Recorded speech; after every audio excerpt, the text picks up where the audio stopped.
Jubilees is not the only ancient text that gives a different story of creation. There is a forbidden book, lost for centuries, that includes fallen angels, bloodthirsty giants, and a warning to all humanity.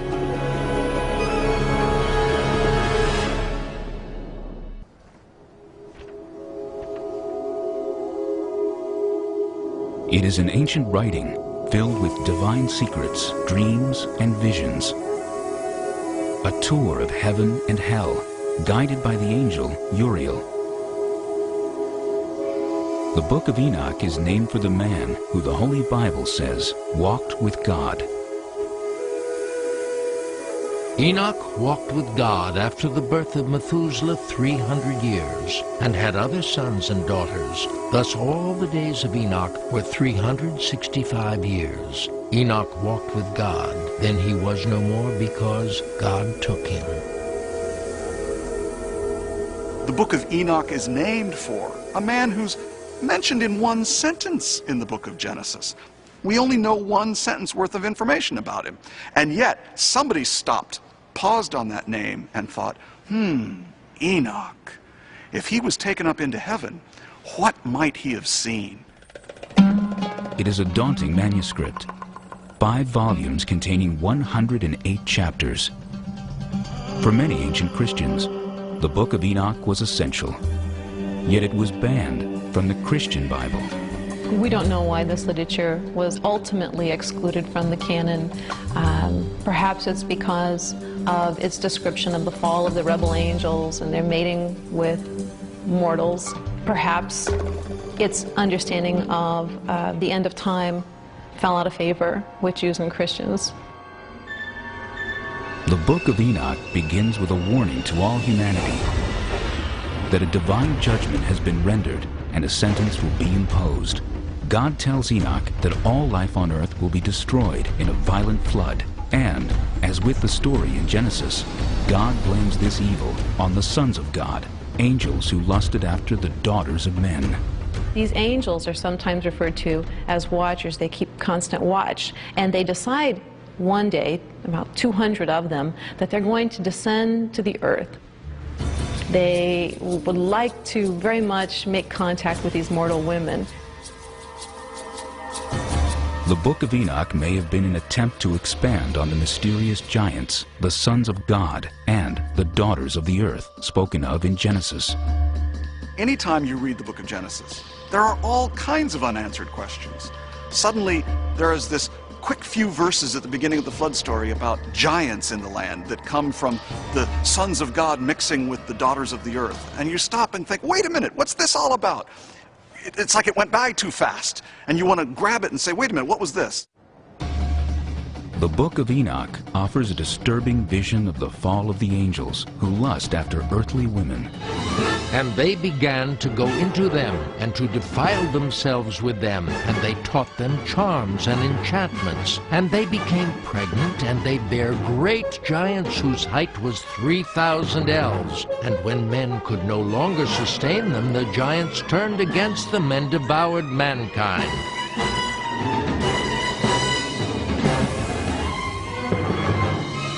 That these angels have crossed over this boundary that they shouldn't have. They were spiritual beings, and they were to remain as such. When they decided to descend upon earth, this unleashed upon the earth all sorts of problems. Not only these giants who are bloodthirsty and violent, but also these angels went on to teach humankind a variety of forbidden crafts. They also taught human beings how to make weapons of war. Now, the good angels, the ones not tempted by these beautiful women, go to God and say, you know, there's a lot of bloodshed caused by these bad angels. At which point God says we need to bind Azazel, the sort of lead fallen angel, to bind him and to then cast him into a pit. We might think of this as, how do we take care of nuclear waste in the 21st century?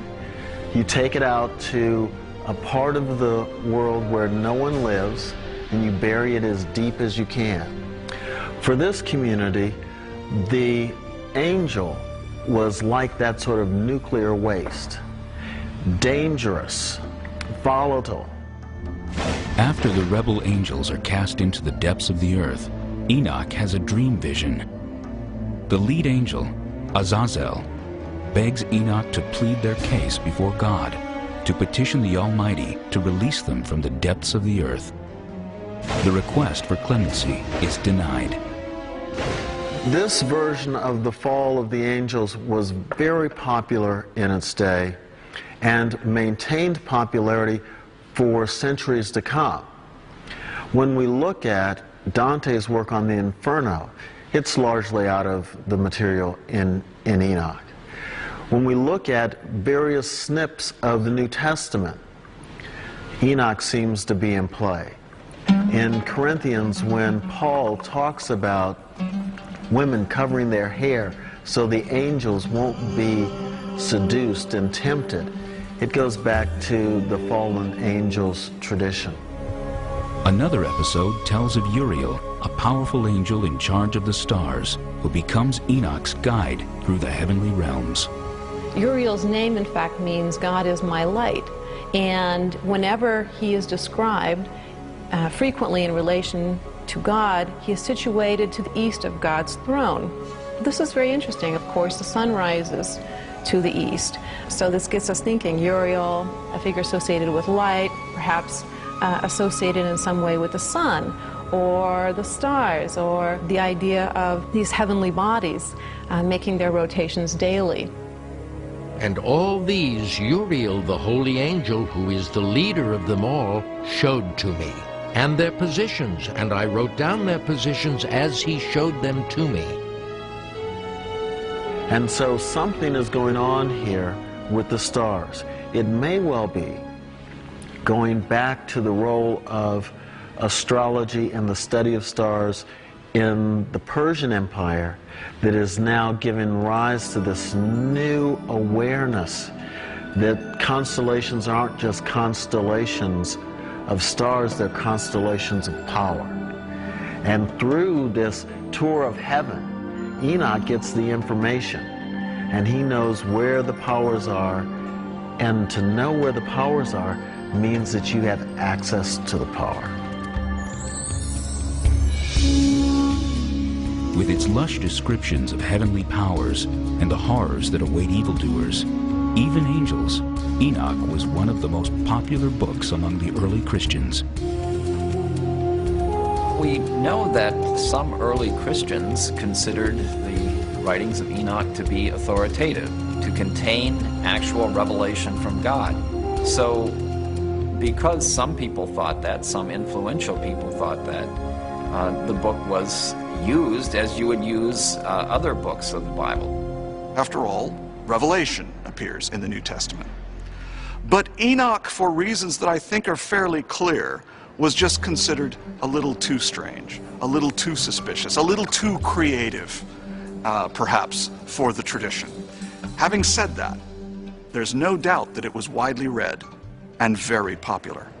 Yet the Book of Enoch was denied a home in the official Christian canon.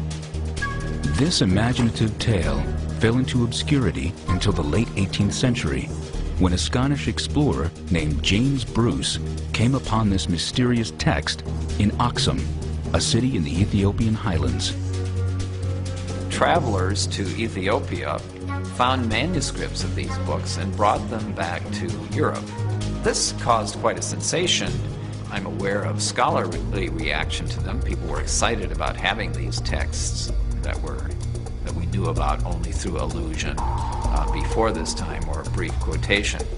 Whether this raised any questions in people's minds, canonical questions, should we put these books in the Bible? I'm not aware of really intense discussions of that sort. Until the mid-20th century, the Book of Enoch was assumed to be of interest only to the very early Christians. We now know that Enoch was sacred to Ethiopian Christians all along.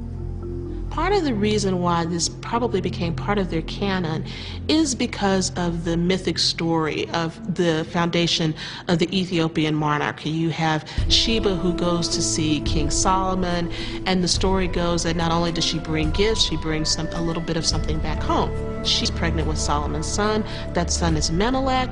Menelik is the first dynastic king of Ethiopia. He actually goes back and retrieves the Ark of the Covenant from Solomon because Solomon is not taking care of the kingdom properly. And the Ark rests reportedly in Aksum in Ethiopia. So when Christianity comes later in about the 4th century to Ethiopia, there's already a story there. There's already a connection to the Old Testament story. So the book of Enoch and all these other types of books that are included within the Ethiopian canon become part and parcel of putting together this Old Testament story, this Old Testament link, with a very new Christianity that enters into the Ethiopian. They don't give up the old. They put it all together with the new and blend it together.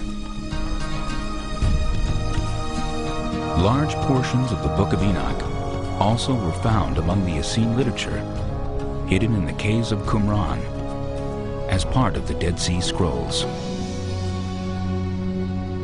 What about when Joshua and the nation of Israel entered the land of Canaan? They were instructed to wipe out every man, woman, and child of certain tribes. I've talked to some people whose entire rejection of the Bible and God rests on this portion of the biblical text. This video is for those people. What no one ever mentions when recounting this issue is that according to the story itself, the tribes that they killed were non-human hybrids called the Nephilim, and they were huge. They had iron beds 13 feet long and 6 feet wide. It says that the Israelites were like grasshoppers in the sight of the Canaanites. These Nephilim were the offspring of very evil spiritual beings, and they were apparently the primary reason God sent the flood. Satan knew of the prophecies of one that would come to defeat him, and before any of the prophets came to expand on how this was to occur, all he knew at that point was that the Messiah would be a human. The Nephilim were an attempt to infiltrate the entire bloodline of humanity so that the Messiah could not be a full-blooded man, and if it weren't for Noah and his family, it would have worked. Then when Abraham found out from God that the land of Canaan was to be given to Abraham, Satan also found out, and he had over 400 years to plant this minefield of Nephilim in the land of Canaan in an attempt to thwart the plan of God. Genesis 6:4 tells us that the Nephilim were also on the earth after the flood, and it is them who Joshua was told to wipe out. Tribes such as the Rephaim, the Emim, the Horim, the Zamzummim were all giants. The kingdom of Og was the land of the giants.